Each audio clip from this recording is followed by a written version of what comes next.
আপনার দেশের পক্ষে কথা বলার লোক পাবেন না, কিন্তু ভারতের দালালি করার লোক আপনি লাখ লাখ পাবেন এই দেশে। যারা কলকাতা দিল্লির দালালি করে না তাদেরকে ছাড়া তো আমরা চলতে পারবো না। বাংলাদেশের পতাকার উপরে পাড়া দিয়া আমেরিকার ভিসা নিতে হবে, বাংলাদেশের কোটি কোটি মানুষ চলে যাবে, নিঃসন্দেহে চলে যাবে। 9 মাসে মিস্টার বিনের মতো একটা জাতি আসমান দিয়ে হুট করে দুনিয়াতে এসে লাফ দিয়া পড়ছে, সেই জাতিটার নাম হইল বাংলাদেশ। যারা দিন রাত আমাকে আপনাকে আমাদের ছেলে মেয়েদেরকে শিখায় যে আমার একটা জাতির জন্ম হয়েছে 9 মাসে, 9 মাসে বাচ্চা হয় মায়ের পেটে, 9 মাসে জাতি হয় না। মুসলমান, আপনি ইসলামে বিশ্বাস করেন, আপনি মুসলমান শাসকদেরকে ওন করেন, তাদের লড়াইটাকে আপনি লড়াই মনে করেন, তাহলে আপনি এই সমাজের কেউ হইতে পারবেন না। কারণ এইটা দিল্লির এবং কলকাতার চাপিয়ে দেয়া যে ইতিহাস বয়ানকে চ্যালেঞ্জ করে। রবীন্দ্রনাথকে কবি আকারে এখানে পড়া হয় না, তাকে নবী আকারে পড়া হয়। কলকাতার যে ধর্মটা আমাদের উপর চাপিয়ে দিয়েছে বাঙালি জাতীয়তাবাদের নামে, ওই বাঙালি জাতীয়তাবাদের প্রধানতম নবী হইল রবীন্দ্রনাথ ঠাকুর। আপনার সেনাবাহিনী কেন দরকার? বাংলাদেশে বামপন্থীরা কমনলি এই কথাটা বলেছে, আওয়ামী লীগের কোনো কোনো নেতারা এগুলো বলেছে এক সময়।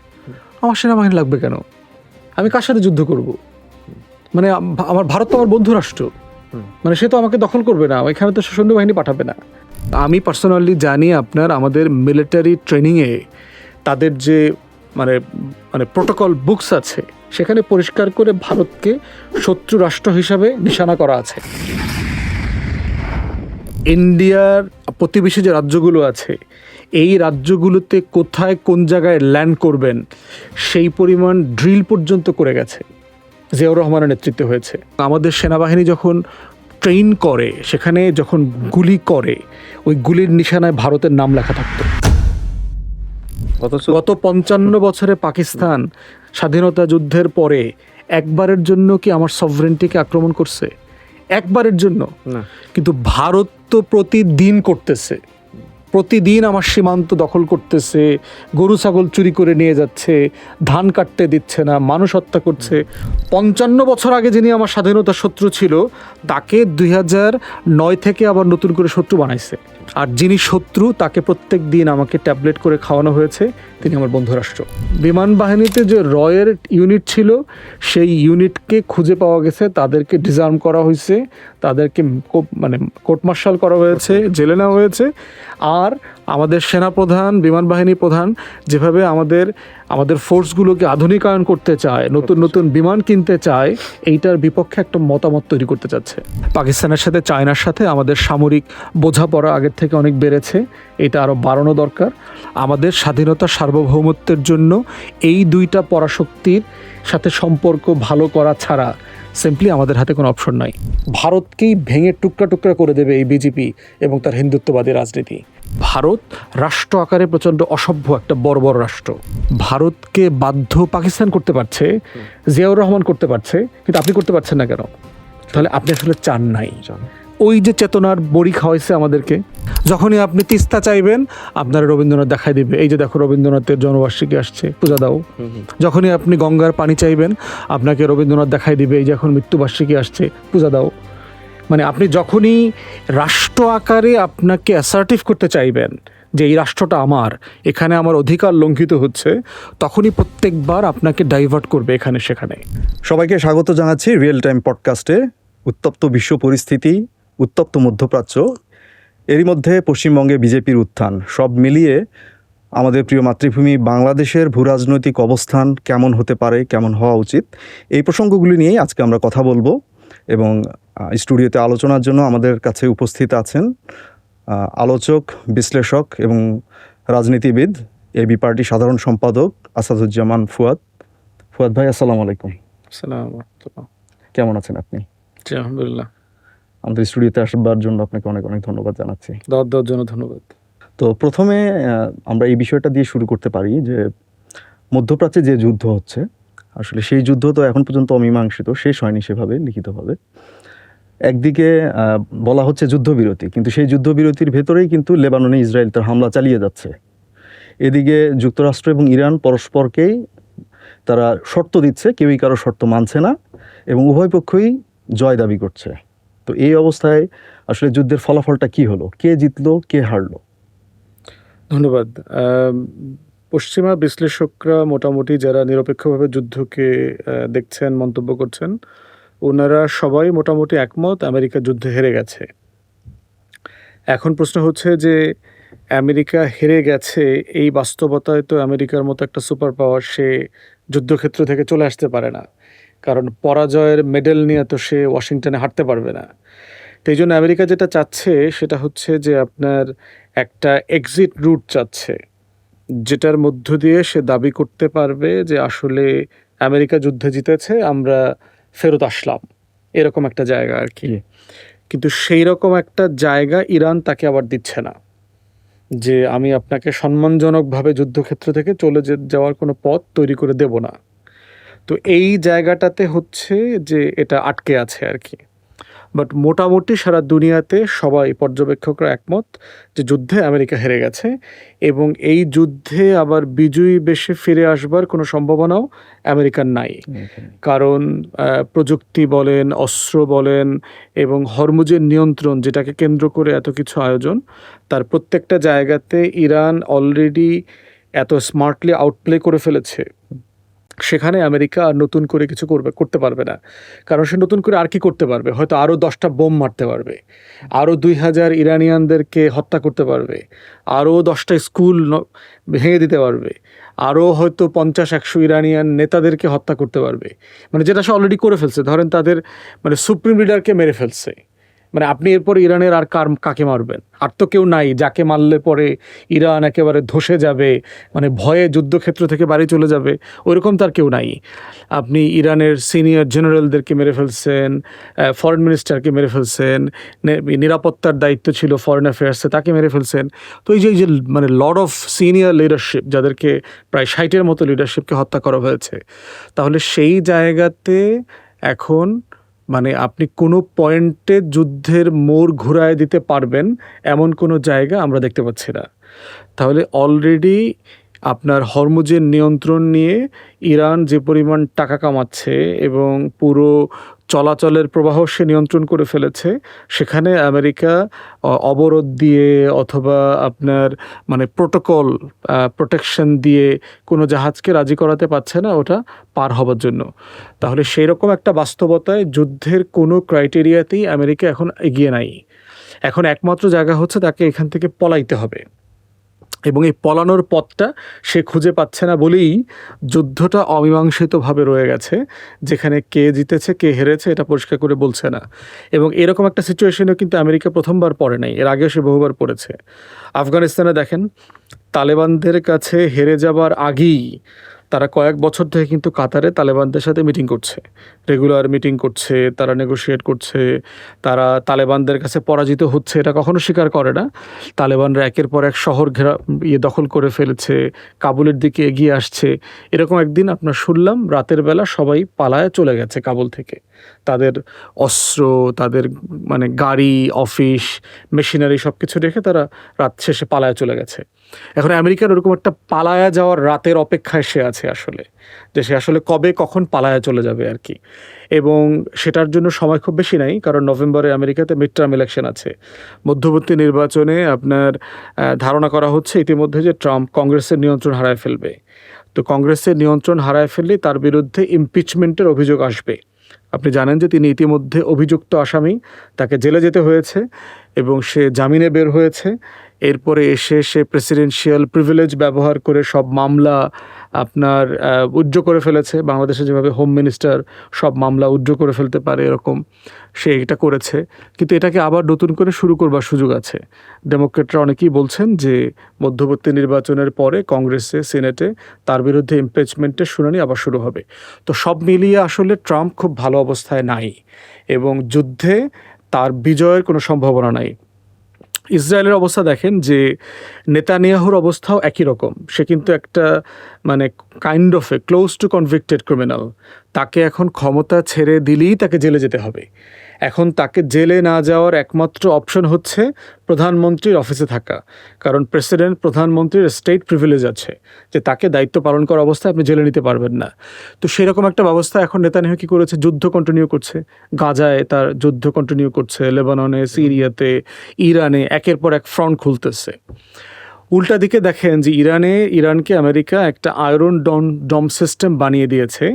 সেটা হচ্ছে যে আকাশ প্রতিরক্ষার একটা মেকানিজম, যে ইসরায়েলের আকাশে কোনো কিছু ঢুকলে আপনার সেটা সে ধ্বংস করে দিতে পারবে এবং সেটা ইসরায়েলের মাটি পর্যন্ত পড়বে না।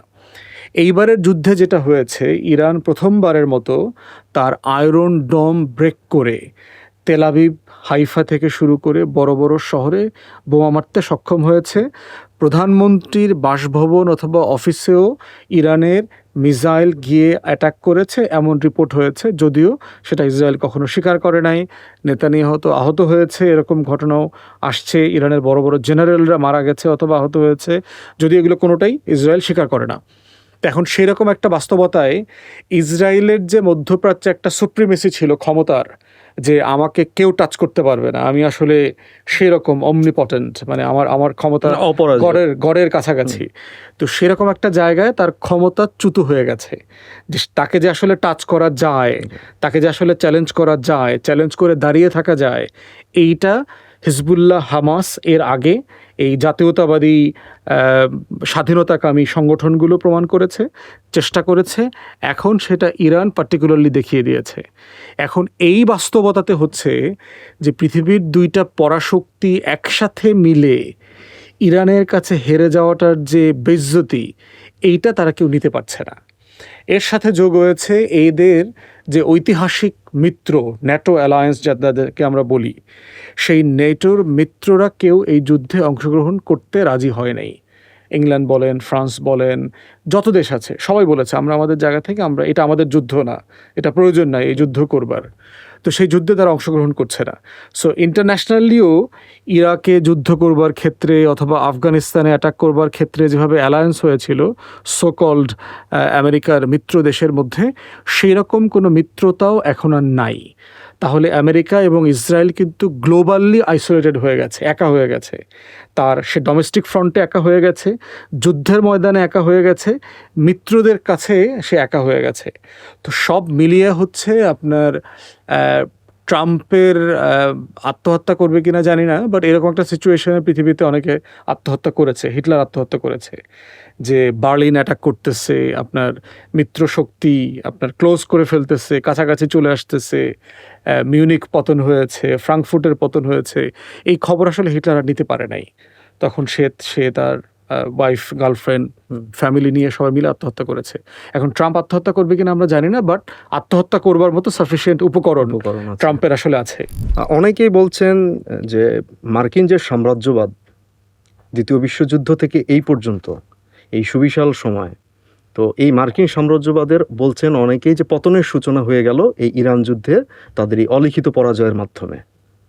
তো মার্কিন সাম্রাজ্যবাদের পতনের সূত্রপাত কি আসলেই এই যুদ্ধের মাধ্যমে আমরা সূচনা হচ্ছে এরকম ধরে নিতে পারি কিনা? দেখেন, আমরা যখন মার্কিন সাম্রাজ্যবাদ অথবা মার্কিন সুপার পাওয়ারের ক্ষমতা নিয়ে কথা বলি, আমরা আসলে কি বোঝানোর চেষ্টা করি?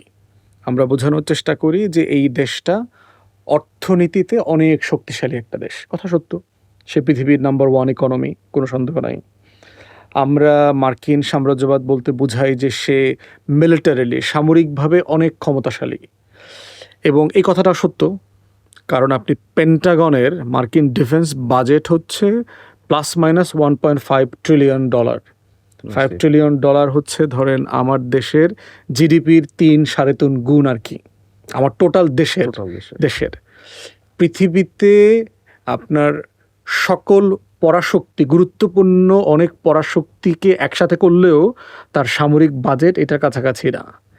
তখন সেই পরিমাণ শক্তি মিলিটারিলি সে হোল্ড করে।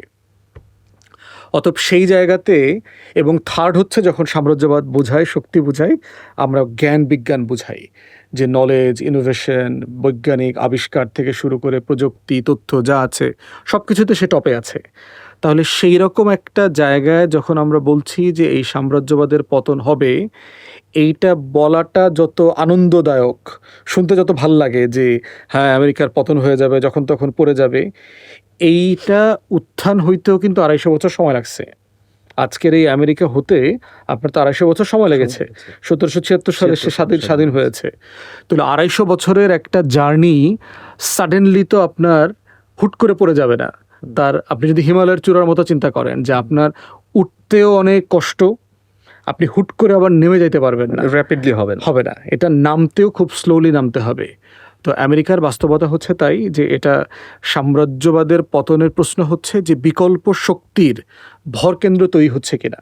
কারণ পৃথিবীতে তো বিকল্প শক্তি লাগবে, অর্থনীতির ভরকেন্দ্র লাগবে, সামরিক শক্তির ভরকেন্দ্র লাগবে, জ্ঞান বিজ্ঞান চর্চার ভরকেন্দ্র লাগবে। এগুলোতে এখনও ইকুয়ালি কোনো বিকল্প আমেরিকার সামনে নাই। যদি আমেরিকার ইকোনমির অবস্থা ভালো না, তার জিডিপি থেকে তার ঋণের পরিমাণ বেশি, আমেরিকার মিলিটারির অবস্থাটা এরকম না যে সে যুদ্ধ করলেই সব যুদ্ধে যেতে, বাস্তবতাটা এরকম না। আমেরিকান জ্ঞান বিজ্ঞানের কোনো বিকল্প নাই, পৃথিবীর কোনো দেশ কোনো কিছু আবিষ্কার করছে না, ব্যাপারটা তাও না, কিন্তু কাছাকাছি পরিমাণ তাকে চ্যালেঞ্জ করতে পারে এরকম জায়গাতে এখনও কেউ নাই। অতএব এটার পতন অত্যন্ত স্লো হবে, ডিপেন্ড করছে বাকিরা এই ক্ষমতার ভরকেন্দ্রগুলোকে কিভাবে তারা এক্সেলারেট করে, তারা কিভাবে এটার গতি বাড়ায়া সেই জায়গায় যেতে পারে, তারা কিভাবে গতি বাড়াতে পারে, তার উপরে ডিপেন্ড করবে যেটা আসলে কত দ্রুত পড়বে অথবা পড়বে না। তো এই জন্য হচ্ছে যে এটা ওই যে বাম রোমান্টিসিজম আছে যে এই বুঝি সাম্রাজ্যবাদের পতন হয়ে গেল, পড়ে গেল, ধসে গেল, এরকম একটা ব্যাপার না। আর এটা বুঝতে হবে যেটা কিন্তু সোভিয়েত ইউনিয়ন মডেলের রাষ্ট্র না, এটা অথরিটেরিয়ান, মানে একদলীয় এক ব্যক্তি, হাসিনার মতো কোনো দেশ না যে আপনি হাসিনারে পিটায় পাঠায় ভারতে পাঠাই দিলেন তো হাসিনার আওয়ামী লীগের পতন হয়েছে। এটা কিন্তু একটা নির্বাচিত গণতন্ত্র আছে, এখানে আপনার দুই দলের এখানে ভোট আছে, ইনস্টিটিউশন আছে, রাষ্ট্রের প্রতিষ্ঠানগুলো ফাংশনাল কাজ করছে। অথবা এরকম একটা বিশাল মানে প্রাতিষ্ঠানিক রাষ্ট্রের পতন সাডেনলি হওয়া সম্ভব না। একটু যদি এখানে আমি যোগ করতে চাই, যেহেতু প্রাতিষ্ঠানিক গণতন্ত্রের কথা আমরা শুনলাম যে এখানে ডেমোক্রেসি অত্যন্ত শক্তিশালী অবস্থায় আছে, কিন্তু এরপরও দেখা যাচ্ছে মানুষের জরিপ বলছে, মানুষের পরিসংখ্যান বলছে তারা ইরান যুদ্ধকে সমর্থন করেনি। অধিকাংশ মানুষ, আমি লাস্ট দেখেছিলাম সম্ভবত 59% মানুষ এই যুদ্ধের বিপক্ষে ছিল। এরপরে সিনেটে এটার প্রতিফলন কিন্তু দেখা গেল না। সামহাউ প্রতিবারই কিন্তু দেখা গেল যে রিপাবলিকানরাই বারবার জিতছে, যদিও দেশে এর পক্ষে সমর্থন নেই। কেন বারবার মানে যুদ্ধের পক্ষে অবস্থান মানুষের না থাকা সত্ত্বেও, গণভিত্তি না থাকা সত্ত্বেও এরপরও সেই চাপিয়ে দেওয়া যুদ্ধটাকে কন্টিনিউ করা হচ্ছিল? জরিপের মানে অ্যাসেসমেন্টটা প্রবলেম্যাটিক আসলে। এটা তো একটা শর্ট স্যাম্পল আর কি, আপনি 5,000, 3,000, 2,000 মানুষের একটা মতামত নিচ্ছেন, এই মতামতের উপরে ভিত্তি করেই পুরো জাতীয় মতামতকে প্রতিফলিত করবার কনক্লুশনটা অনেক সময় সঠিক নাও হতে পারে। হিস্টোরিক্যালি আমাদের দেখায় আমরা দেখেছি যে আমেরিকা হচ্ছে প্রচণ্ড যুদ্ধবাজ একটা জাতি, তারা জাতি আকারই যুদ্ধ করতে পছন্দ করে। এইটা এমন একটা জাতি যে জাতির ঘরে ঘরে অস্ত্র আছে, তারা আইন করে প্রত্যেক বাড়িতে বাড়িতে রাইট টু বেয়ার আর্মস, তাদের সেকেন্ড অ্যামেন্ডমেন্ট কনস্টিটিউশনে, তাদের সংবিধানে সংশোধনী করে করা হয়েছে যে আমার সেলফ ডিফেন্সের জন্য আমি আর্মস ক্যারি করতে পারবো। এইখানে মুদির দোকানের মতো আমাদের পাড়ায় পাড়ায় কোনায় কোনায় যেভাবে চায়ের দোকান আছে, মুদির দোকান আছে, ওখানে অস্ত্রের দোকান আছে, আপনি ওখানে গিয়ে অস্ত্র কিনতে পারবেন। ক্রাইটেরিয়া আছে, রেজিস্ট্রেশন করবে, ক্রেডিট চেকিং করবে। তাহলে পুলিশ থাকার দরকার কি? এবং আমেরিকার পুলিশদেরকে দেখলে দেখবেন আপনাকে একটা পুলিশ মনে হবে না, সেনাবাহিনী মনে হবে। তার যে গিয়ার, তার যে প্রিপারেশন, তার যে অস্ত্র, তার যে স্টাইল, এটা দেখে মনে হবে যে এটা আপনার ইউরোপের স্টাইলের কোনো পুলিশিং না, এটা একটা সেমি কোয়াসি মিলিটারি ফোর্স। এই জন্য দেখবেন যে আমেরিকার সমাজ কিন্তু প্রচণ্ড যুদ্ধবাজ, প্রচণ্ড মানে গোয়ার, মানে এই জন্য দেখবেন যে মাস শুটিং হয় কয়দিন পর পরে, স্কুলে যায়, রাস্তায় যায়, শপিং মলে যায়, গিয়ে 20 জন লোককে মেরে ফেলে। মানে তার কাছে প্রচুর অস্ত্র আছে, ট্রাই করলো, মেরে ফেললো আর কি। তো এইরকম একটা সমাজ আপনার 250 বছরের হিস্ট্রিতে সে যুদ্ধ করে নাই মাত্র 16 বছর। আমেরিকা গত 250 বছরে কোনো না কোনো দেশকে অ্যাটাক করে নাই, কোনো না কোনো দেশের সাথে সে যুদ্ধ করে নাই, এমন বছরের সংখ্যা হচ্ছে মাত্র 16 বছর। 16টা বছর বিভিন্ন সালে আর কি, 16টা সাল, এইসব সালে সে যুদ্ধ করে নাই। আদারওয়াইজ সে কন্টিনিউয়াসলি যুদ্ধ করেই টিকে ছিল। এবং এই দেশটা তো আসলে তার দেশ না, এটা দখল করা দেশ। আমেরিকা আসলে কারা? ইউরোপের বিভিন্ন দেশ থেকে মানুষজন গেছে, এলাকা দখল করেছে, প্রভিন্স দখল করেছে, স্টেট দখল করেছে। এটা একসময় ব্রিটিশ কলোনি ছিল, আমাদের মতো ব্রিটিশ ফ্রেঞ্চ কলোনি ছিল বিভিন্ন অংশে।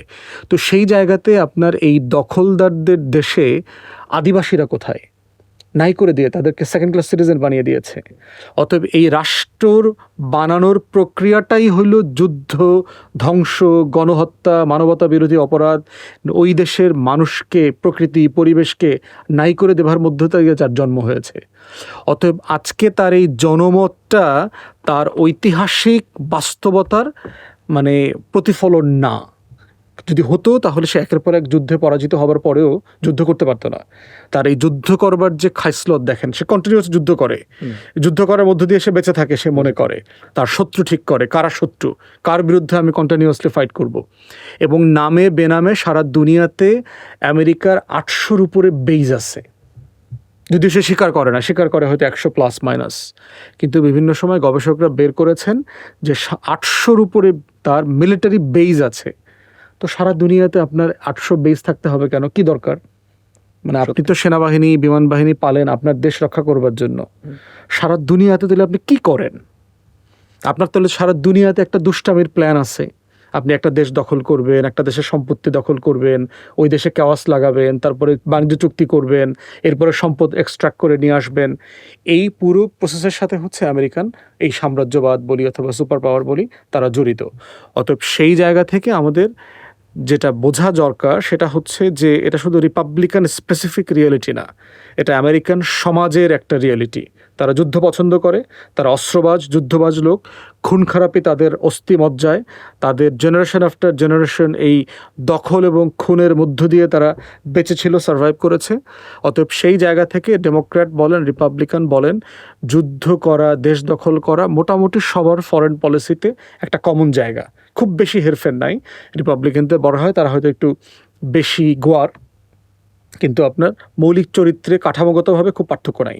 এখানে আরেকটা বিষয় একটু জানতে চাই যে যুক্তরাষ্ট্র, আপনি যেহেতু আইনের একজন মানুষ, আইনজীবী, সেদিক থেকে আইনের পার্সপেক্টিভ থেকে একটা স্বাধীন দেশে, একটা স্বাধীন সার্বভৌম রাষ্ট্রে যুক্তরাষ্ট্র চাইলেই কি আসলে সেখানে আক্রমণ করতে পারে? কোনো কারণ ছাড়াই সেই দেশটাকে আক্রমণ করলো, সেখানে বোমা ফেললো, সেখানে গণহত্যা চালালো, সেখানে যে একটা স্কুল যেখানে ছোট ছোট বাচ্চারা পড়াশোনা করতো সেরকম একটা স্কুলে তারা বোমা ফেললো, এবং বিশ্বের যেগুলো প্রতিষ্ঠান রয়েছে, জাতিসংঘের মতো প্রতিষ্ঠানগুলো, তারা শুধুমাত্র বিবৃতি দিল, উদ্বেগ প্রকাশ করলো, এর বেশি আর কোনো কিছুই হলো না। তো আইনের পার্সপেক্টিভ থেকে আপনি এটাকে কিভাবে দেখবেন? এই যে এতগুলো মানবতা বিরোধী অপরাধ মতো এগুলো কার্যক্রম ঘটলো, স্বাধীনতা সার্বভৌমত্বে হাত দেওয়া হলো, জাতীয় নেতৃত্বকে এভাবে শেষ করে দেওয়া হলো। না, নিঃসন্দেহে এটা একটা বেআইনি কাজ। এবং প্রথম বিশ্বযুদ্ধের পরে যে লিগ অফ নেশনস তৈরি করা হয়েছে, দ্বিতীয় বিশ্বযুদ্ধের পরে যে ইউনাইটেড নেশনস অর্গানাইজেশন তৈরি করা হলো, পারপাস কি ছিল? পারপাস তো এটাই ছিল যে আপনার একটা দেশ আর একটা দেশকে যে কোনো সময় দখল করবে না, অ্যাটাক করবে না। কারণ এটাই তো যুদ্ধের সময় হয়েছে। জার্মানি একের পর এক রাষ্ট্র দখল করা শুরু করেছে, ফ্রান্সে অ্যাটাক করেছে, পোল্যান্ডে অ্যাটাক করেছে, নেদারল্যান্ডে, স্ক্যান্ডিনেভিয়াতে, রাশিয়াতে অ্যাটাক পর্যন্ত করেছে, ইংল্যান্ডে অ্যাটাক করেছে। তো এখন এই যে কাজগুলো করেছে, আরেকটা দেশকে দখল করা, আরেকটা দেশে আক্রমণ করা, এইটা চলতে পারে না বলেই তো আন্তর্জাতিক সংগঠন তৈরি করা হয়েছে, যে একটা দেশের সাথে আরেকটা দেশের সম্পর্ক কিভাবে পরিচালিত হবে। এই সম্পর্কগুলোই তো আমরা বলছি যে একটা ওয়ার্ল্ড অর্ডার, একটা বিশ্ব ব্যবস্থা যেখানে আপনি যাচ্ছে তাই মতবাদ চলতে পারবেন না। একটা রুল বেস সিস্টেমে চলতে হবে, যে একটা আইনি বিধিমালার কাঠামোর মধ্য দিয়ে আমাদেরকে অপারেট করতে হবে। এটাকেই আমরা গ্লোবাল ওয়ার্ল্ড অর্ডার বলছি। এবং এটা এখন বিশেষজ্ঞরা বলছে যে এটা ভেঙে গেছে। আমেরিকার একের পর এক এবং পশ্চিমাদের নেটো কান্ট্রির একের পর এক এটা না মানার কারণে যেটা হয়েছে, যাচ্ছে তাই আপনার এই দেশ আক্রমণ, ওই ছুতায় ওই দেশ আক্রমণ, এটা করবার মধ্য দিয়ে যেটা হয়েছে যে আপনি এই বিশ্ব ব্যবস্থাটা ভেঙে দিয়েছেন। এবং ইতিমধ্যে সবাই বলছে যেটা আন্তর্জাতিক আইনের খেলাফ। এবং শুধু এইখানে না, একের পর এক বলেছে, এই যে মিথ্যা অজুহাত দিয়ে আপনি ভিয়েতনাম অ্যাটাক করেছেন, মিথ্যা অজুহাত দিয়ে আপনি ইরাকে অ্যাটাক করেছেন, আফগানিস্তানে অ্যাটাক করেছেন, এই প্রত্যেকটা কাজকে এই জন্য তো অবৈধ বলা হচ্ছে, আন্তর্জাতিক আইনের বিপক্ষের জায়গায় বলা হচ্ছে। এখন আমেরিকার যুক্তি কি? আমেরিকার যুক্তি হচ্ছে এইটা আমার বৈশ্বিক যে স্বার্থ আছে, আমার বাণিজ্য, আমার লেনদেন, আমার জ্বালানি, আমার ফরেন পলিসি, আমার সব কিছুর স্বার্থের সাথে যেখানেই সংঘাত হবে সেখানে আমি আক্রমণ করতে পারবো। কিন্তু এটার সাথে আমরা সবাই তো একমত না। কিন্তু সে যেটা করতেছে শক্তির জোরে করতেছে, হাসিনার মতো আর কি, সিম্পলি মোদির মতো, যে আমার মনে চাইলেও আমি ক্ষমতায় থাকবো, কেউ ভোট দেখ অথবা না দেখ, আমার মনে চাইলেও আমি অমুককে জেলে ভরে দিব, এটা আইনে থাকুক বা না থাকুক, আমার মনে চাইলেও আমি অমুককে গুম করে ফেলবো, এটা নিয়মের মধ্যে পড়ুক বা না পড়ুক। তো এটাই সিম্পলি একই কাঠামো আর কি, মোদি, হাসিনা, ট্রাম্প, আমেরিকার যে পুরো কাঠামোগত চিন্তা, যেটা হচ্ছে আমরা শত শত বছর ধরে চেয়েছি যে রাষ্ট্র পরিচালিত হবে ক্ষমতা দ্বারা না, শক্তি দিয়ে না, রাষ্ট্র পরিচালিত হবে আইন দিয়ে। যে আসলে একটা কাঠামোগত জায়গাতে আমরা সবাই একমত হব, এটা ওয়েস্টফেলিয়ান এগ্রিমেন্ট বলে আর কি, 17th সেঞ্চুরিতে যে রাষ্ট্র কাঠামো তৈরি হয়েছে, যে আমরা এই কাঠামোর বাইরে গিয়ে যুদ্ধ করব না, মারামারি করব না, অন্যকে দখল করব না, অন্য সম্পত্তি চুরি করব না। কিন্তু পশ্চিমারা কাঠামো তৈরি করেছে, পশ্চিমারাই সবাই মিলে এই কাঠামো বারবার ভেঙেছে। আন্তর্জাতিক আইন তারাই তৈরি করেছে, তারাই বেশি যুদ্ধ করেছে, আবার তারাই এটা বারবার করে ভেঙেছে। আমরা যারা গরিব বিশ্ব আছি, তৃতীয় বিশ্ব বলেন যে নামে ডাকেন, আমরা হচ্ছি মানে সবসময়ই হচ্ছে ওই মানে করাতের নিচে পড়ার মতো অবস্থা হয়েছে আর কি, যে পাটাপুতায় ঘষাঘষির মতো অবস্থা, যে আমরা সব দিক থেকেই মানকাচিপায় আছি আর কি। একটু ইরানের প্রসঙ্গে আসি। এই যে দুটো প্রবল পরাশক্তি, যারা পারমাণবিক বোমা যাদের রয়েছে, এরকম শক্তিধর অর্থনীতির, শক্তিধর সামরিক শক্তির অধিকারী দুইটা রাষ্ট্রের বিরুদ্ধে সমান তালে তারা ফাইট করলো এবং তারা সিগনিফিক্যান্ট ড্যামেজ করতে সক্ষম হয়েছে। মিডল ইস্টে যে বেসগুলো ছিল আমেরিকান, সে বেসগুলোকে তারা সরিয়ে দিতে সক্ষম হয়েছে এবং ইসরায়েলের উপর তো বটেই, আমেরিকার উপরও তারা প্রবল চাপ সৃষ্টি করতে সমর্থ হয়েছে এবং বিশ্বব্যাপী জনভিত্তিটা ইরানের পক্ষে চলে এসছে। তো ইরানের দিক থেকে আপনি বিষয়টাকে কিভাবে দেখেন? ইরান হচ্ছে আপনার পৃথিবীর ওই সকল খুবই রেয়ার জাতির একটা, মানে খুবই মানে নাই বললে চলে আর কি, তুর্কি, ইরানি, যারা প্রচণ্ড রকম আপনার ইভেন আফগান, একই জাতিসত্তা টাইপের আর কি, যারা প্রচণ্ড রকম আপনার ইগোয়েস্টিক আর কি, যে আমার জাতি, আমার দেশ, আমার পতাকা, এগুলো নিয়ে যারা প্রচণ্ড মানে গর্ব আছে তাদের মধ্যে, এবং মানে নিজেরা প্রচুর মারামারি কাটাকাটি করবে, কিন্তু আমার দেশে অন্য কেউ এসে আক্রমণ করবে এই জায়গাটার সাথে আবার কেউ একমত না। এই জন্য আপনি দেখবেন যে ইরানে কয়েকদিন পরপরই মেয়েরা রাস্তায় নেমে আসে, তারা বোরখা পড়তে চায় না, তারা হিজাব ছিঁড়ে ফেলে, চুল কেটে ফেলে, প্রতিবাদ করে এগুলো দিয়ে। এরকম দেখবেন এই যুদ্ধ চলাকালীন সময়ও প্রচুর মানে বোরখা পরা না, নর্মাল কাপড় চোপড় পরা প্রচুর মেয়েরা আসছে প্রতিবাদ করতে, এবং তারা এখন অস্ত্রের ট্রেনিং নিচ্ছে, তারা যুদ্ধ করবে। কিন্তু তারা কিন্তু হুজুরদেরকে পছন্দ করে না। এই যে মোল্লাদের শাসন চলতেছে ইরানে, এই থিও ডেমোক্রেসি তারা পছন্দ করে না। কিন্তু সে বলছে যে এই মোল্লাদের সরানোর দায়িত্ব আমাদের, আমেরিকান না, ইসরায়েলের না। এই মোল্লার সাথে লড়াই আমার দেশের মধ্যে লড়াই, কিন্তু এইটাকে উসিলা করে তুমি আমার দেশ আক্রমণ করবা, এটা হবে না। তাহলে তার দেশের জাতীয়তাবাদী চিন্তার আইডিয়াটা খুব পরিষ্কার। এটা কিন্তু আমাদের দেশের শাহবাগী শুভেন্দুদের মতো না। আমাদের শাহবাগী শুভেন্দুরা কি চিন্তা করে যে হাসিনার মতো যদি না হয়, ও হে বটবৃক্ষ, তাহলে তো আমাকে ক্ষমা করো, মানে হাসিনার মতো না হইলে কেমনে হবে, উদিচি ছায়ানটের মতো না হইলে কেমনে হবে, অমুক পত্রিকা তমুক পত্রিকা, যারা কলকাতা দিল্লির দালালি করে না, তাদেরকে ছাড়া তো আমরা চলতে পারবো না। এই কাঠামোর ভিতর থেকে তারা দেশকে দেখে না, এবং এইটাই রাষ্ট্র আকারে ফান্ডামেন্টালি ডিফারেন্ট। তুর্কি জাতির ভিতরে এই অবস্থা আছে। আফগান দেখেন, এই যে তালেবানরা আপনার এই আফগান জাতি গত প্রায় 45-50 বছর ধরে টানা যুদ্ধ করতেছে। 79-এ রাশিয়া অ্যাটাক করলো, রাশিয়ার সাথে 11 বছর 12 বছর টানা যুদ্ধ করলো। এরপরে 95-96-এ আবার নেটো আসলো।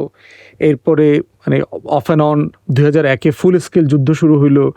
এই আবার তারা 20-25 বছর টানা যুদ্ধ করলো। মানে 40-45 বছর ধরে তারা পৃথিবীর সবচেয়ে পাওয়ারফুল দুটো সুপার পাওয়ারের সাথে যুদ্ধ করে দুটো সুপার পাওয়ারকে তারা হারাইছে।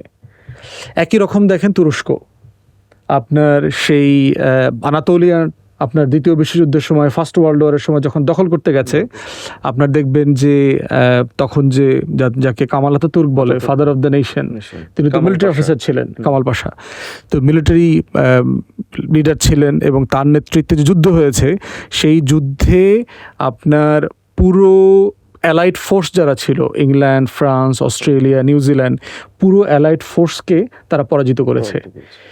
তো সেই জায়গা থেকে এই তিনটা জাতির বৈশিষ্ট্যের ভিতরে একটা বড় জায়গা হচ্ছে মানে বাহিরের কোনো শত্রু এইখানে আসলে পরে আমরা সবাই একসাথে যুদ্ধ করব।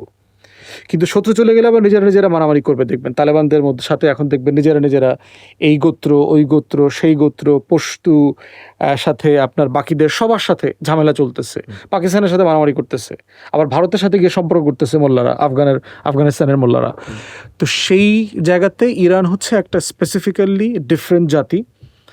দ্বিতীয় যেটা করেছে, ইরানে বিপ্লব হওয়ার পর থেকে তারা জানে যে আমেরিকা এইটার একটা প্রতিশোধ কন্টিনিউয়াসলি আমাদের উপরে নেবে, এবং এই প্রতিশোধ থেকে বাঁচার জন্য তার যে প্রস্তুতি দরকার, সে কোনো একদিন যায় নাই যে এই প্রস্তুতিটা সে নেয় নাই। সে গত 40 বছর প্লাস সময় ধরে এই রকম একটা ফুল স্কেল যুদ্ধের প্রস্তুতি সে নিয়েছে, কন্টিনিউয়াসলি নিয়েছে। এবং ডিসাইসিভলি নেবার কারণে যেটা হয়েছে, জ্ঞানে, বিজ্ঞানে, প্রযুক্তিতে, আবিষ্কারে এত স্যাংশন থাকার পরেও সে অসাধারণ রেজাল্ট তৈরি করেছে। এবং দেখেন আপনার শত শত মিলিয়ন ডলারের করা এয়ারক্রাফট সে $2,500-3,000 দিয়ে বানানো ড্রোন দিয়ে সে নাই করে দিয়েছে। আপনার সুপারসনিক জেট আমেরিকার F-35, যেটা মানে আপনি রাডার সিস্টেমে আপনি ধরতে পারবেন না, সেই রকম বিমান তারা ভূপাতিত করে দিয়েছে। তো সেই জায়গাতে তাদের এই বড় জায়গা হচ্ছে মানে জাতি যখন ডিসাইসিভ হয়, জাতির ভিতরে যখন মর্যাদাবোধ থাকে, যেটা দেখবেন আমার জাতির মধ্যে নাই। আমার জাতির নাগরিকদের ভিতরে, তরুণদের ভিতরে তার দেশ নিয়ে, রাষ্ট্র নিয়ে, জাতি নিয়ে কোনো মর্যাদাবোধ, কোনো সম্মানবোধ নাই। এবং ইজিলি দেখবেন, ধরেন আজকে যদি আপনি বলেন যে বাংলাদেশের পতাকা পাড়া দিয়ে গেলে পরে আজকে একটা পশ্চিমের দেশে সকালে তোমাকে ভিসা দেওয়া হবে, বাংলাদেশের কোটি কোটি মানুষ চলে যাবে আমেরিকান অ্যাম্বাসির সামনে, কোটি কোটি মানুষ চলে যাবে যে বাংলাদেশের পতাকার উপরে পাড়া দিয়া আমেরিকার ভিসা নিতে হবে, ইংল্যান্ডের ভিসা নিতে হবে, তাহলে কালকে তোমাকে বিমানে করে সিটিজেন করে নিয়ে যাওয়া হবে। বাংলাদেশের কোটি কোটি মানুষ চলে যাবে, নিঃসন্দেহে চলে যাবে। এই রকম লোক আপনি ওইসব দেশের ভিতরে পাবেন না, যে নিজের দেশকে ছোট করে, অপমান করে, হেয় করে। এটা দেখবেন আমাদের দেশে আছে।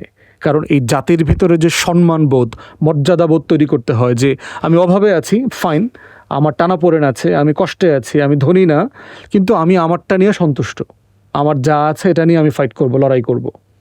সেই সেন্স অফ ডিগনিটি আমি ওই জাতিগুলোর মধ্যে দেখেছি, আফগান, তুর্কি এবং ইরানিয়ানদের মধ্যে, যেটা অধিকাংশ মুসলিম বিশ্ব এবং অন্যান্য দেশগুলোর ভিতরে আমরা সেইভাবে দেখি নাই। যে এইটা একটা বড় জায়গা, যে কেন তারা পেরে উঠলো এবং আমরা পারি না। এখানে যদি এই ইতিহাসের কথা আসে, ঐতিহ্যের কথা আসে, যে আত্মমর্যাদা বোধ জাতি হিসেবে থাকবার কথা ছিল, এমন তো না যে বাংলাদেশেও কিন্তু একটা সময়, আমরা স্বাধীন সুলতানি আমলকে যদি লক্ষ্য করি, শামসুদ্দিন ইলিয়াস শাহ তিনি যখন শাসন করলেন, সম্ভবত তিনি নেপাল জয় করেছিলেন। এরপরে যদি আমরা আসি মোগল শাসন আমলে, ঈসা খাঁ বারোভূঁইয়ার একজন অন্যতম শাসক, তিনি কিন্তু সম্রাট আকবরের যিনি মানসিংহ সেনাপতি ছিলেন, তিনি তার বিরুদ্ধে প্রতিরোধ গড়ে তুলেছিলেন।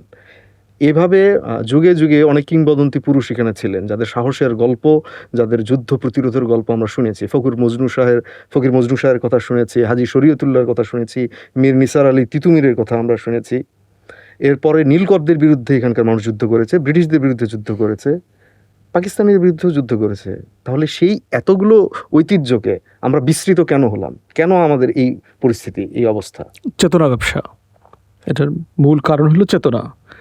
মানে আমাদেরকে যেটা করেছে, যে আমাদেরকে আওয়ামী লীগ, বাম, কলকাতার দালাল, যে বুদ্ধিবেশ্যা শ্রেণী আছে এই দেশে, এরা কালেকটিভলি যে কাজটা করেছে গত 6-7 দশকে, সেটা হচ্ছে যে আমাদেরকে বোঝানোর চেষ্টা করছে আমার জাতির কোনো ইতিহাস নাই। আমার জাতির ইতিহাস শুরু হয়েছে কবে? 1952 সাল থেকে। আমরা ভাষার জন্য একটা আন্দোলন করছি, আমরা পাকিস্তানিদের বিরুদ্ধে এই শিক্ষা আন্দোলন করছি, একটা গণ অভ্যুত্থান হয়েছে, এরপরে একটা নির্বাচন হইল, নির্বাচনে আওয়ামী লীগ জিতছে, 70 সালে একটা যুদ্ধ হয়েছে, 9 মাসে মিস্টার বিনের মতো একটা জাতি আসমান দিয়ে হুট করে দুনিয়াতে এসে লাফ দিয়া পড়ছে। সে জাতিটার নাম হইল বাংলাদেশ, বাংলাদেশি। আমার আগে পরে আমার দাদা নাই, দাদি নাই, নানা নাই, নানি নাই, চাচা, মামা, খালু কিচ্ছু নাই, আমার শুধু কলকাতা আছে আর দিল্লি আছে, আর আমি একটা দেশ আর জাতি হয়ে গেছি। পার্টিকুলারলি এই যে চেতনার ফ্রেম, 52 থেকেই কেন?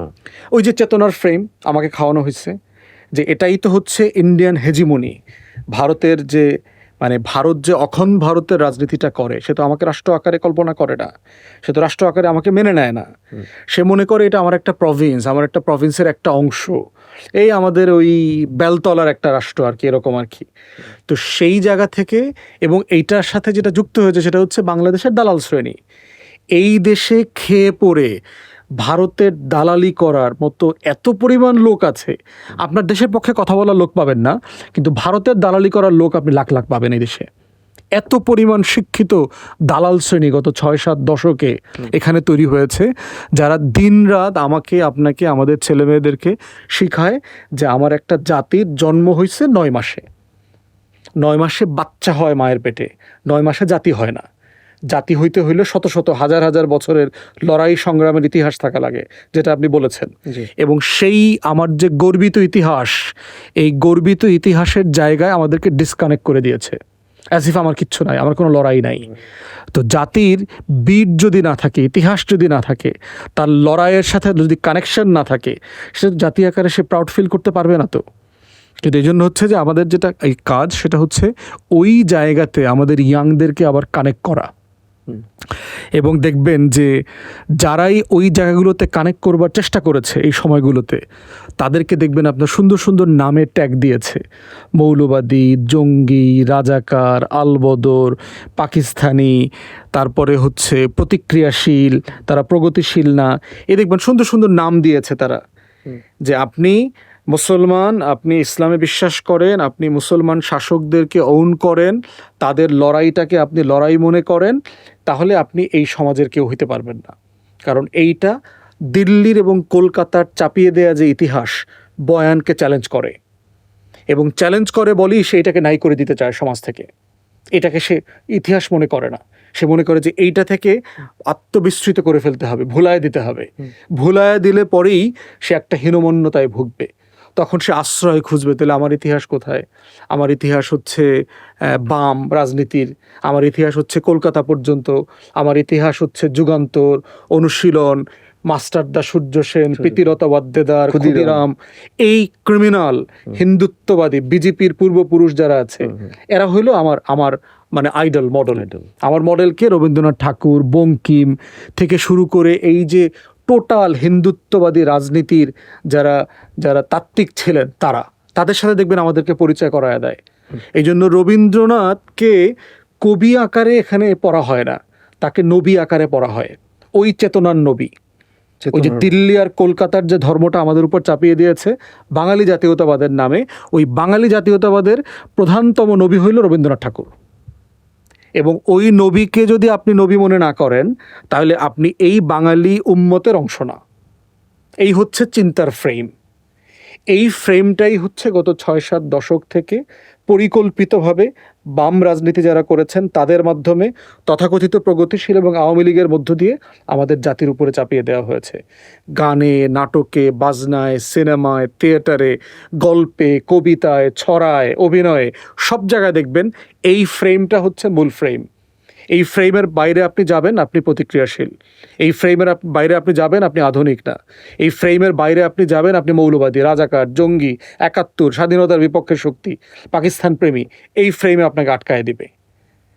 তো এইটা হচ্ছে এই আলাদার জায়গা, যেটা আপনি ধরেন ইরান অথবা তুরস্ক অথবা আফগান, সে তার ইতিহাসের হাজার বছরের সাথে সে কানেক্টেড। এই জন্য দেখবেন তুরস্কের মুভিগুলো যদি দেখেন, সেই মুভির সাথে তার শত শত বছরের গল্প জড়িত আছে, যে কিভাবে সেই সুলতানি আমলের সুলতানরা কিভাবে দেশ জয় করেছে, বিজয় করেছে, দেশ পরিচালনা করেছে, 800-1000 বছরের ইতিহাসের সাথে সে বর্তমান প্রজন্মকে কানেক্ট করছে। একটা ইয়াং ছেলেমেয়ে জানবে, আমি ইউরোপে দেখেছি, ইংল্যান্ডে দেখেছি, তুরস্ক থেকে আসা ছেলেমেয়েরা কী পরিমাণ প্রাউড, সে টার্কিশ মানে সে তুর্কি, এবং সে ইংরেজিতে কথা বলতে পারে না, এবং এইটাই তার তার তার প্রাউডের জায়গা। আমাকে ইংরেজি জানতে হবে কেন? তুমি তুর্কি জানো না কেন? মানে আপনি কখনো চিন্তা করছেন কিনা যে আমাকে ইংলিশ জানতে হবে কেন? মানে সে চিন্তা করে যে আমি কেন ইংলিশ শিখবো, মানে তুমি কেন তুর্কি জানো না? তুমি আমার দেশে আসছো, তুমি শিখে আসো না কেন? মানে তার জায়গা থেকে তো যৌক্তিক জায়গা, তুমি আমার দেশে আসছো, তুমি ভাষা শিখে আসো না কেন? তাদের মাঝে কোনো হীনমন্যতা কোনো হীনমন্যতা নাই, আমি জানি না, আমি জানি না, ওইটা আমার পড়ার দরকার হয় নাই। হ্যাঁ, এর মানে এটা না যে তারা মানে প্রয়োজনে ইংরেজি শিখতেছে না, ব্যাপারটা এরকম না, তারা ইংরেজি শিখতেছে। কিন্তু এই যে মানে আত্মমর্যাদা বোধ, এই যে সেলফ ডিগনিটির জায়গাটা, এইটা বাংলাদেশে সার্টেনলি আমরা দেখছি না। এবং এইটা তৈরি করতে না পারলে যেটা হবে না, আপনার রাষ্ট্রটা স্বাধীন থাকবে না। রাষ্ট্র স্বাধীন রাখার জন্য একটা আত্মমর্যাদাশীল জাতি তৈরি করতে হবে, যে তার অধিকারের লড়াইতে প্রত্যেকবার মানে সে মনে করবে যে আমার বীর পুরুষরা, আমার অতীত, আমার ঐতিহ্য, এটা ধরে রাখতে হবে। অতএব এই স্বার্থগুলো বিকায়া দেওয়া যাবে না।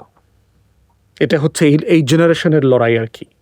তো 52 থেকে যদি আমরা ধরি, আজ আমরা 2026 সালে এসে উপনীত হয়েছি। অন্যদিকে যদি ইরানের দিকে তাকাই, আমরা একটু আগেই সেই প্রসঙ্গে কথা বলছিলাম, তো ওটার সঙ্গে যদি মিলিয়ে দেখি, 1979 সালে ইরানের রেভলিউশন হবার পরে, ইসলামিক রেভলিউশন হবার পর আজ 2026-এ এসে ফেব্রুয়ারি মাস থেকে শুরু করে এ পর্যন্ত তারা বুক চিতিয়ে বলা যেতে পারে যে দুটো পরাশক্তির সঙ্গে সমান তালে লড়াই করছে এবং তাদেরকে তারা ক্ষতি করতে সমর্থ হচ্ছে। এই পরিমাণ সামরিক শক্তি, এই পরিমাণ আত্মমর্যাদা, এই পরিমাণ বীরত্ব, সাহস সব কিছু তারা সঞ্চয় করতে পেরেছে।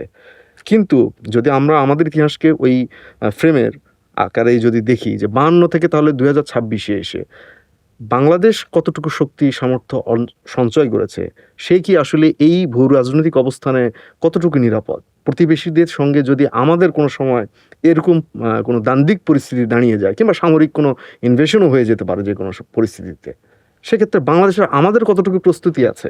প্রস্তুতি লাগবে না, চেতনা আছে তো, আপনার প্রচুর চেতনা আছে এখানে। লিটার চেতনা পাওয়া যায় রাস্তার মোড়ে মোড়ে। এখানে চেতনা হচ্ছে যে বন্ধু রাষ্ট্র, তো আপনি কার সাথে যুদ্ধ করবেন? মানে আইডিয়াটা কি? মানে ইরান চিন্তা করতেছে আমার বিপ্লবের সবচেয়ে বড় শত্রু হচ্ছে আমেরিকা, পশ্চিমারা। অতএব আমার বিপ্লবকে, আমার রাষ্ট্রকে, আমার সভরেন্টিকে, আপনি বিপ্লবের সাথে দ্বিমত করতে পারেন, ইসলামী বিপ্লবের পক্ষে থাকেন, বিপক্ষে থাকেন, এটা আপনার যার ব্যাপার। বাট তার জায়গা থেকে সে চিন্তা করতেছে এটা আমার রাষ্ট্র, এইটা আমার রাষ্ট্র প্রকল্প, এইটাকে স্বাধীন রাখতে হইলে আমার আমেরিকা এবং ইউরোপের সাথে যুদ্ধ করবার সকল প্রস্তুতি আমার রাখতে হবে। উল্টা হচ্ছে গত 5 দশকে স্বাধীনতার পর থেকে আমাদেরকে কি বোঝানো হয়েছে? আপনার সেনাবাহিনী কেন দরকার? বাংলাদেশে বামপন্থীরা কমনলি এই কথাটা বলেছে, আওয়ামী লীগের কোনো নেতারা এগুলো বলেছে এক সময়, আমার সেনাবাহিনী লাগবে কেন? আমি কার সাথে যুদ্ধ করব? মানে আমার ভারত তো আমার বন্ধু রাষ্ট্র, মানে সে তো আমাকে দখল করবে না, এখানে তো সৈন্যবাহিনী পাঠাবে না। তাহলে এবং দেখবেন অ্যাক্টিভলি বাংলাদেশের এই যে ইনু মেনন টেনন টাইপের যারা ছিল, এরা অ্যাক্টিভলি প্রমোট করত সেনাবাহিনী ডিসলভ করে দিয়ে এই টাকা দেশের কল্যাণে গরিব মানুষদেরকে খাওয়ানো দরকার, এই টাকা তোমার প্রয়োজন নাই।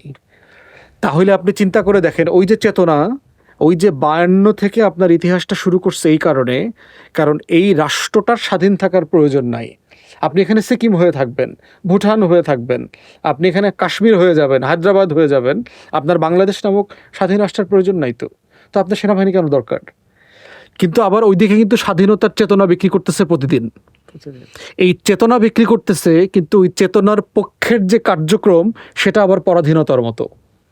তাহলে আসলে সে স্বাধীনতা বিক্রি করে নাই, চেতনা বিক্রি করে নাই, সে আসলে স্বাধীনতার ট্যাবলেটে এই জাতিকে পরাধীনতা খাইয়েছে, দিল্লির কাছে আত্মসমর্পণটাকে খাইয়েছে, কলকাতার সাংস্কৃতিক ফ্যাসিবাদের কাছে বাংলাদেশটাকে বিক্রি করে দেওয়াটাকে সম্মতি আদায় করেছে, দেশের মানুষের কাছে, ইয়াংদের কাছে নর্মাল করে দিয়েছে। খুবই নর্মাল একটা ব্যাপার, কি দরকার আমাদের সেনাবাহিনীর? এবং আমি পার্সোনালি জানি আপনার আমাদের মিলিটারি ট্রেনিংয়ে তাদের যে মানে মানে প্রোটোকল বুকস আছে, সেখানে পরিষ্কার করে ভারতকে শত্রু রাষ্ট্র হিসাবে নিশানা করা আছে জিয়াউর রহমানের সময় থেকে। এবং শহীদ প্রেসিডেন্ট জিয়াউর রহমান আপনার যদি যুদ্ধ হয়, ইন্ডিয়ার প্রতিবেশী যে রাজ্যগুলো আছে, এই রাজ্যগুলোতে কোথায় কোন জায়গায় ল্যান্ড করবেন সেই পরিমাণ ড্রিল পর্যন্ত করে গেছে, জিয়াউর রহমানের নেতৃত্বে হয়েছে। আচ্ছা, অপারেশন কি শিল্ড একটা কিছু একটা, আমি নাম ভুলে গেছি আর কি, একটা ম্যাসিভ অপারেশন করেছে, যে ড্রিল অপারেশন, প্রস্তুতি যুদ্ধের। সেই যে ভারতকে এবং আমাদের সেনাবাহিনী যখন ট্রেন করে, সেখানে যখন গুলি করে, ওই গুলির নিশানায় ভারতের নাম লেখা থাকতো, বার্মার নাম লেখা থাকতো, কারণ দেশকে আক্রমণ করবে। আপনার প্রতিবেশী তো প্রথম শত্রু আপনার, কারণ পৃথিবীতে রাষ্ট্র তৈরি হয় শত্রু সাপেক্ষে। আপনার সীমান্ত আপনি আঁকেন কেন? এইটা যে আপনার বর্ডার, এটা আপনি আঁকেন কেন? বন্ধুর বাড়িতে গেলে তো কেউ সীমানা এঁকে দেয় না। তাহলে এটা আঁকেন এই কারণে, কারণ ওই পাশটা আমার না, এটা আমার শত্রুর, অতএব এইটুকু আমাকে প্রোটেক্ট করতে হবে। অতএব সেই জায়গা থেকে আমরা দেখেছি আওয়ামী লীগ ক্ষমতা আসার পরে দেখেন 2009 যে বিডিআর ম্যাসাকার হয়েছে, পিলখানা গণহত্যা, সেখানে আমার রাষ্ট্রের স্বাধীনতা সংরক্ষণ করবার জন্য যে ফোর্স আছে, আমার 3 বাহিনী, আর্ম ফোর্সে, সশস্ত্র বাহিনী, আমার বিডিআর, সবাইকে মিলে একটা কেরিকাচাপ করে গণহত্যা করেছে। মানে সবগুলো ফোর্সকে একসাথে হত্যা করেছে। আমার 57 জন মিলিটারি অফিসারকে শহীদ করা হয়েছে একদিনে। আমার মানে সব মিলিয়ে বিডিআর জওয়ান হত্যা হয়েছে, এরকম সব মিলিয়ে 72 জন শহীদ হয়ে গেছে ওই দিনকার। পরিবারকে যে পরিমাণ আপনার মানে বেইজ্জতি করা হয়েছে, লাঞ্ছিত করা হয়েছে, শত শত হাজার হাজার মিলিটারি অফিসারকে আপনার ফোর্স রিটায়ারমেন্টে দিয়ে দেওয়া হয়েছে, জেলে নেওয়া হয়েছে, আয়না ঘরে নেওয়া হয়েছে, মিথ্যা মামলা দেওয়া হয়েছে, জঙ্গি বানানো হয়েছে, ওয়াইফদেরকে, বাচ্চাদেরকে জেলে রাখা হয়েছে, এরকম ঘটনা ঘটেছে। অতএব সেই জায়গার পর থেকে দেখেন পুরো সেনাবাহিনীর প্রোটোকল চেঞ্জ হয়ে গেছে। আগের যে নিশানা ছিল ভারতকে টার্গেট করে ট্রেন করা, এই নিশানা কিন্তু এখন আর নাই। আওয়ামী লীগ এই নিশানাটাকে পাকিস্তান বানায় দিছে। গত 55 বছরে পাকিস্তান স্বাধীনতা যুদ্ধের পরে একবারের জন্য কি আমার সভরেন্টিকে আক্রমণ করছে? একবারের জন্য। কিন্তু ভারত তো প্রতিদিন করতেছে, প্রতিদিন আমার সীমান্ত দখল করতেছে, গরু ছাগল চুরি করে নিয়ে যাচ্ছে, ধান কাটতে দিচ্ছে না, মানুষ হত্যা করছে, প্রতিদিন প্রতি সপ্তাহে করছে। অতএব স্বাধীনতার শত্রু 55 বছর আগে যিনি আমার স্বাধীনতার শত্রু ছিল, তাকে 2009 থেকে আবার নতুন করে শত্রু বানাইছে। আর যিনি শত্রু তাকে প্রত্যেক দিন আমাকে ট্যাবলেট করে খাওয়ানো হয়েছে তিনি আমার বন্ধু রাষ্ট্র, তিনি কখনো আমাকে আক্রমণ করবেন না, অথচ প্রত্যেক দিন আক্রমণ করতেছে, প্রত্যেক দিন আমার সভরেন্টি নষ্ট করতেছে, প্রত্যেক দিন আমার দেশের ক্ষতি করছে। তাকে নিয়ে আমার কোনো মাথা ব্যথার জায়গাটা নাই। তো এই চেতনা ব্যবসার ফ্রেম হচ্ছে আমার স্বাধীনতার রক্ষা করবার সবচেয়ে বড় মানে চ্যালেঞ্জিং জায়গা। তরুণদেরকে এইটা বুঝতে দেওয়া যে আসলে এই জাতির শত্রু কারা, মিত্র কারা, এই রাষ্ট্র কাদের থেকে প্রোটেক্ট করতে হবে, এবং আর্ম ফোর্সেসকে আবার সেই গ্লোরিতে ফিরায় নিয়ে আসতে হবে।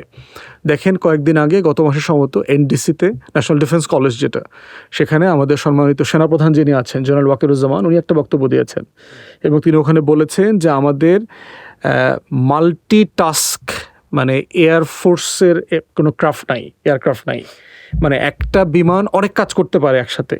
সে রাডার থেকে ছবি নিতে পারে, গোয়েন্দাগিরি করতে পারে, অস্ত্র ফালাইতে পারে, তারপরে হচ্ছে প্রোটেকশনের জন্য আপনার সেফগার্ড করতে পারবে, এরকম অপারেশনে যেতে পারবে, অনেক ধরনের কাজ করতে পারে, এরকম বিমান আমাদের নাই। এই বক্তব্য দেওয়ার কয়দিনের মধ্যে দেখলাম বাংলাদেশ বিমান বাহিনীতে তেহরিকে তালেবান পাকিস্তান টিটিপির সদস্য পাওয়া গেছে, লোক পাওয়া গেছে জঙ্গিদের সাথে। এইটা ঘিরে দেখলাম কয়েকদিনের ভিতরে ঢাকা মেট্রোপলিটন পুলিশ ডিএমপির কাউন্টার টেরোরিজম যে ইউনিট আছে সেখান থেকে একটা প্রেস ব্রিফিং করে বলা হইলো যে এখানে জঙ্গি অ্যালার্ট আছে। এবং তারপরে দেখলাম পরের দিন বাংলাদেশের 8টা এয়ারপোর্টে আপনার জরুরি রেড অ্যালার্ট জারি করে দিল। হুদাই, মানে পুরোটা কিন্তু হুদাই। এটার পুরো জিনিসটা হচ্ছে সিম্পলি রয়ের বিমান বাহিনীতে যে রয়ের ইউনিট ছিল সেই ইউনিটকে খুঁজে পাওয়া গেছে, তাদেরকে ডিসআর্ম করা হয়েছে, তাদেরকে মানে কোর্ট মার্শাল করা হয়েছে, জেলে নেওয়া হয়েছে। আর আমাদের সেনাপ্রধান, বিমান বাহিনী প্রধান যেভাবে আমাদের ফোর্সগুলোকে আধুনিকায়ন করতে চায়, নতুন নতুন বিমান কিনতে চায়, এইটার বিপক্ষে একটা মতামত তৈরি করতে চাচ্ছে। তাহলে দেখেন হচ্ছে কি, আর নিউজ আকারে আসতেছে কি, আমাকে চেতনা খাওয়াচ্ছে।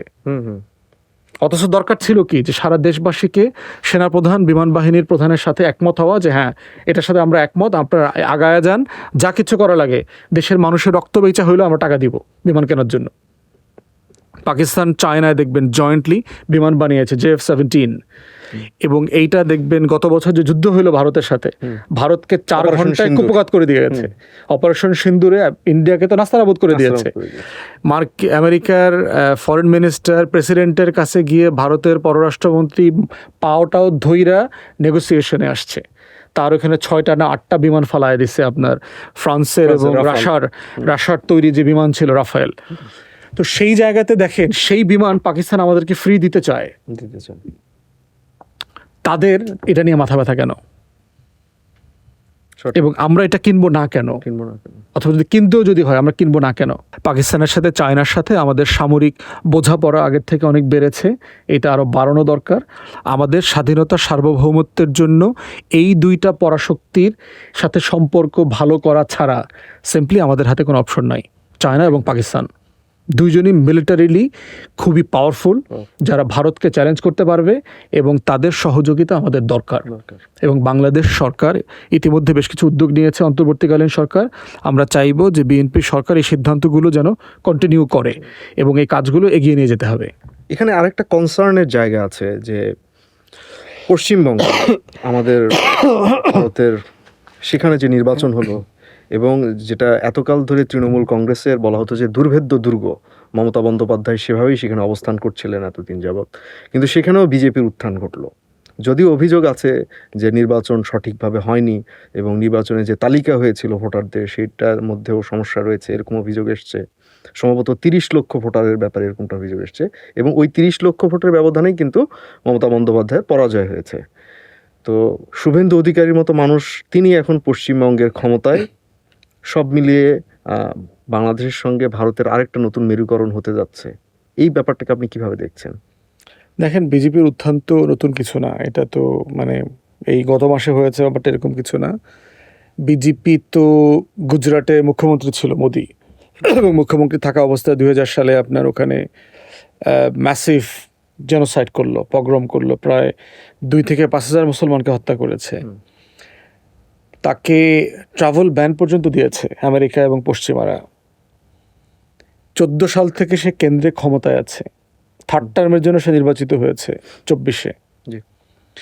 এখন সেই রকম একটা রিয়েলিটিতে আপনার যেই উত্থান দখল যেটাই বলেন, সবাই বলছে যে এর আগেও কিন্তু গত বছর আমরা দেখেছি যে রাহুল গান্ধীও কিন্তু প্রেস ব্রিফিং করে বলেছে যে কোন লেভেলে ভোট ম্যানিপুলেশন হয়েছে। দিল্লিতে, মহারাষ্ট্রে, বিভিন্ন জায়গাতে তারা প্রচুর ভোট কারচুপি করেছে। আর যেহেতু ইন্ডিয়াতে ইভিএম আছে, ভোট কারচুপি করাটা অনেক সহজ আর কি।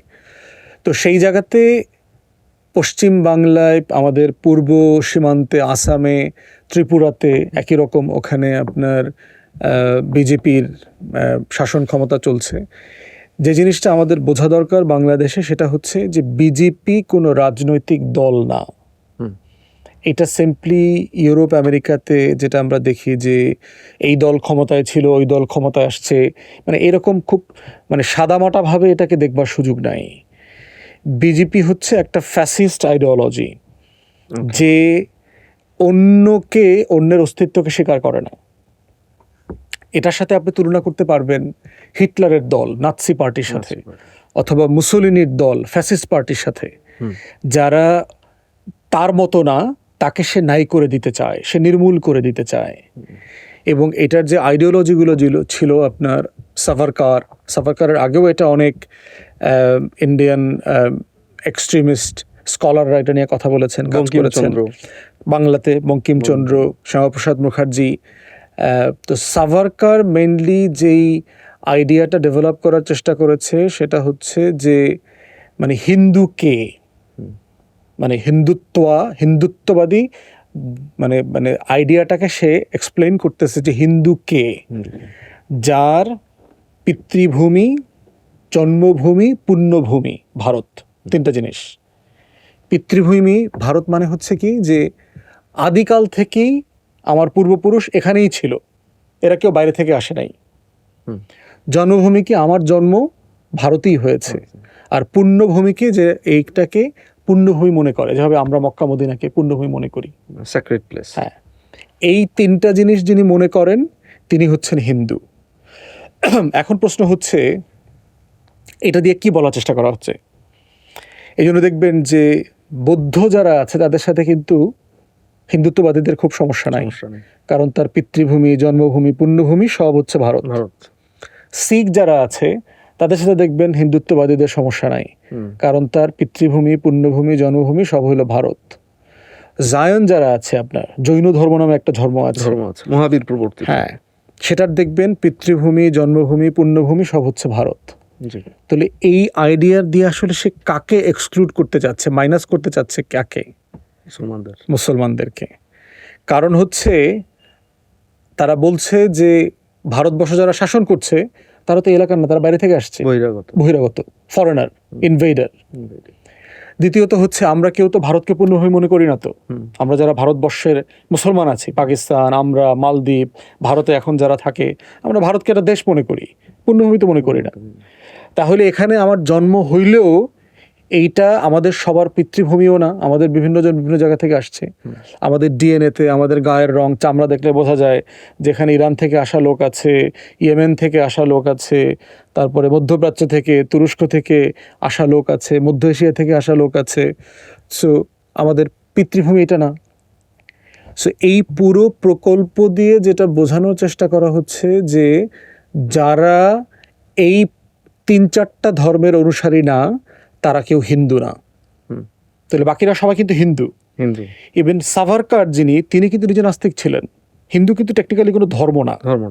এটা হচ্ছে কিছু আচার, কিছু স্মৃতি, শ্রুতি, কিংবদন্তি, পুরাণ, কসমোলজি, আপনার এই যে মানে কসমোলজির বাংলা কি হবে, এই যে চাঁদ, তারা, গ্রহ, নক্ষত্র, জ্যোতির্বিদ্যায় বিশ্বাস করে, এইরকম একটা বিশ্বাস, একটা যেটাকে আমরা পৌত্তলিকতা বলি আর কি, আমাদের বিশ্বাসের জায়গা থেকে, এইরকম একটা জায়গার নাম।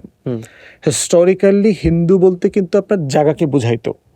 আল্লাহ রসুলের হাদিসেও কিন্তু দেখবেন যে বিলাদ আল হিন্দ বলা আছে, হিন্দুস্তান।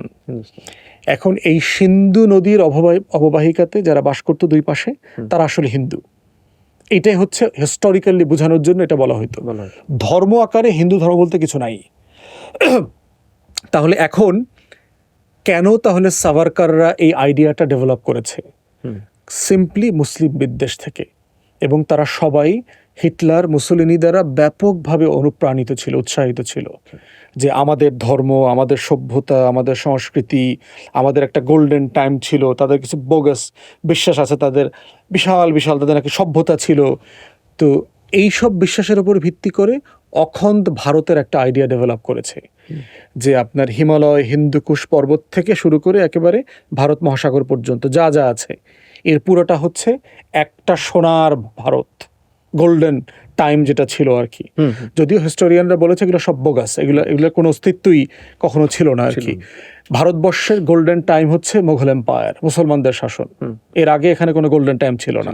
যা ছিল কুসংস্কার, জাতপাতের সমস্যা, মানে জুলুম, এর থেকে শুরু করে যা যা ছিল এখানে।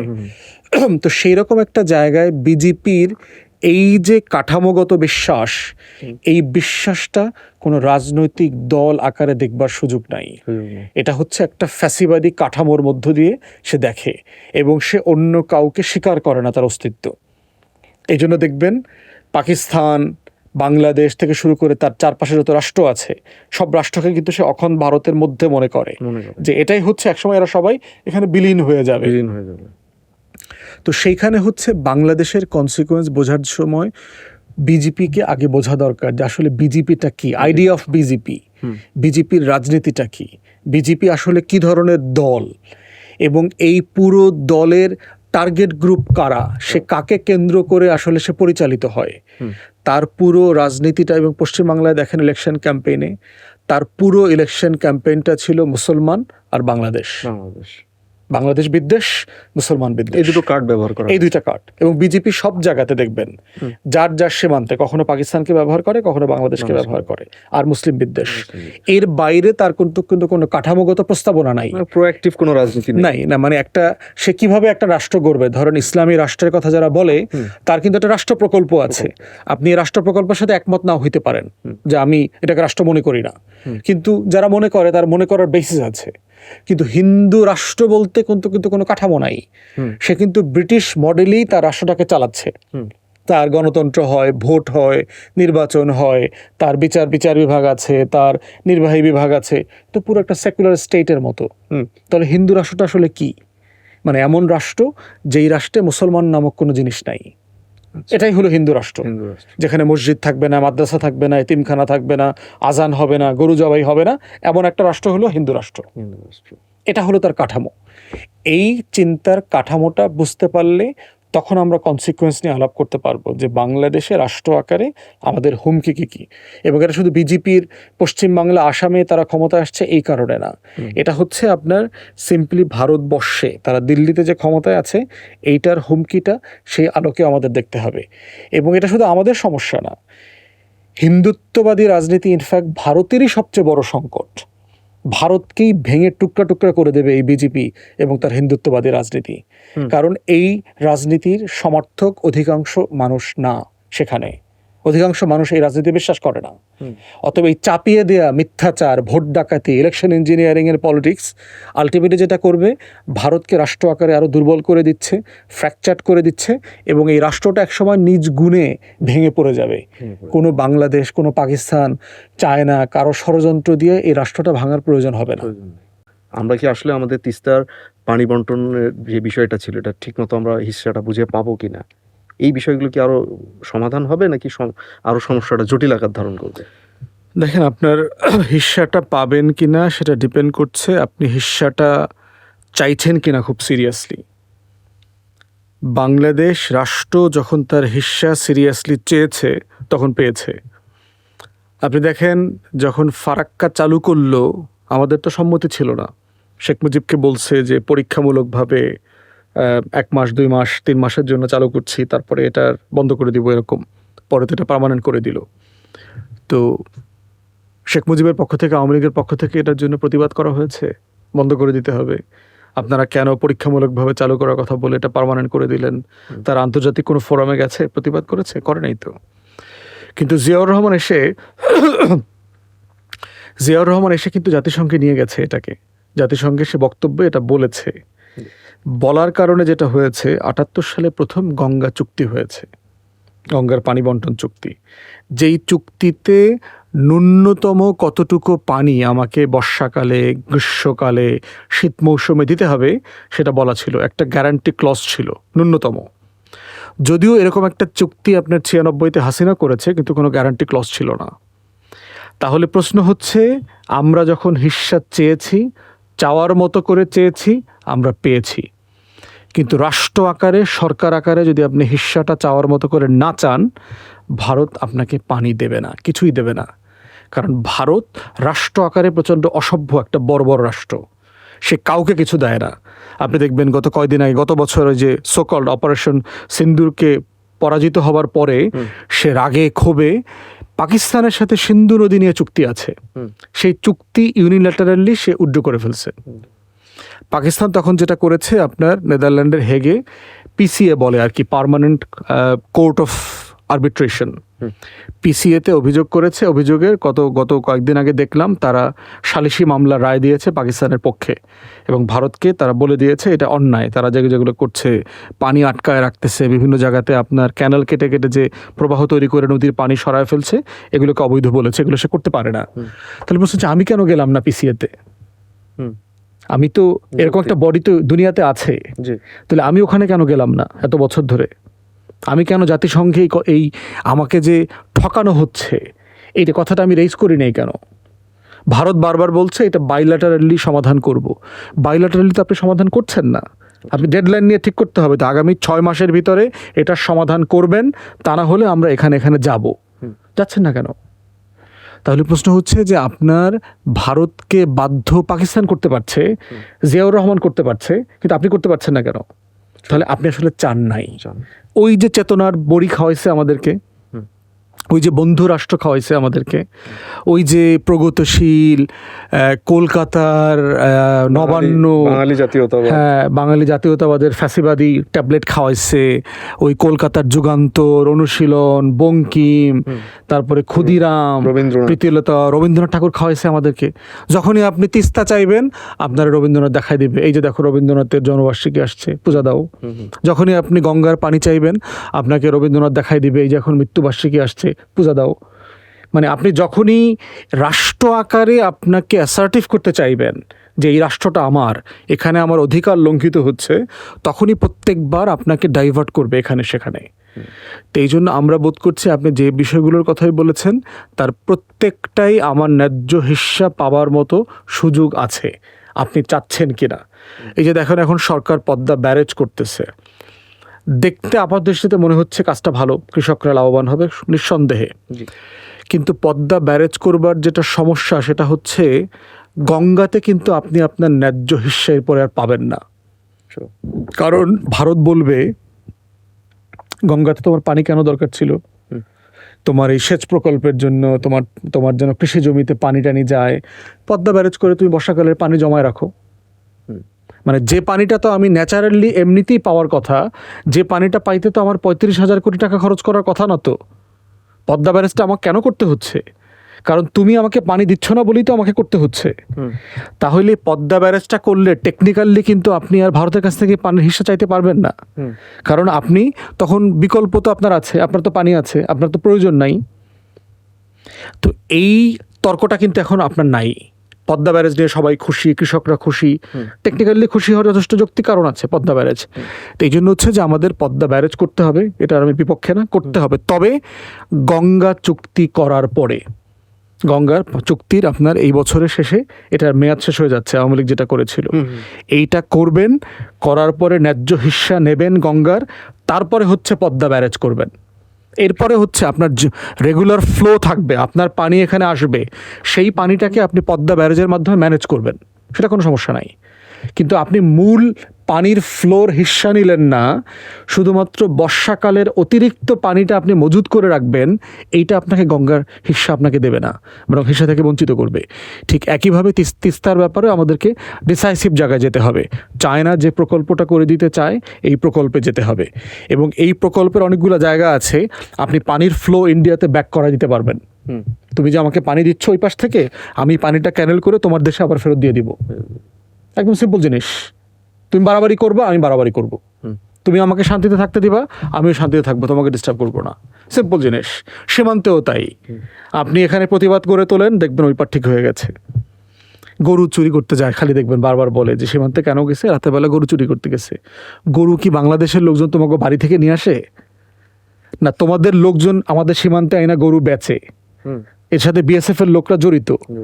বিএসএফ এর দুর্নীতিবাজ সদস্য ছাড়া গরু কেনা বেচা, মাদক ব্যবসা, কালোবাজারি কোনো কিছু হওয়া সম্ভব না। এর সব কিছুর সাথে বিএসএফ জড়িত। যেখানে লেনদেনে সমস্যা হয়েছে অথবা 2টা গরু চুরি হয়েছে, এ খবর পায় নাই, ওখানে হইলো গোলাগুলি হয়েছে, সেখানে হত্যা হয়েছে। এই পুরো চক্রের সাথে হলো বিএসএফ জড়িত। অতএব আমরা বাংলাদেশিরা যারা ওখানে গরুর ব্যবসা করতেছে, মাদকের ব্যবসা করতেছে, এরা কেউ কলকাতায় শুভেন্দু অধিকারের বাড়ি থেকে গরু নিয়ে আসে না। আপনাদের হিন্দু খামারিরাই গরু এখানে আইনা বেচতেছে। আজকে দেখতেছেন না পশ্চিমবাংলায় মুসলমানরা বলছে আমরা গরু কিনবো না এবার। হিন্দু খামারিদের কান্নাকাটি দেখতে পাচ্ছেন না? তাহলে তুমি না বলছো যে গরু তোমার মাতা, গরু খাওয়া যাবে না, তো গরুর ব্যবসা করতে দাও কেন? ভারত কেন পৃথিবীর সবচেয়ে বড় গরু গোশত রপ্তানিকারক দেশ? কেন? কিসের ভিত্তিতে? সে প্রতি বছর আপনার 3-4 বিলিয়ন ডলারের গরুর গোশত বিক্রি করে, এবং এই অধিকাংশ গরুর গোশত বিক্রেতার কোম্পানির মালিক হচ্ছে হিন্দু। তুমি এই ব্যবসা করো কেন? মানে এই যে সাম্প্রদায়িক রাজনীতির যে ডাবল স্ট্যান্ডার্ড, তো সেই চক্রে দেখা যাবে যে দিন শেষে ইন্ডিয়ার হিন্দুরা, গরিব হিন্দুরা, তারা আসলে মারা পড়বে এবং তারা ক্ষতিগ্রস্ত হবে।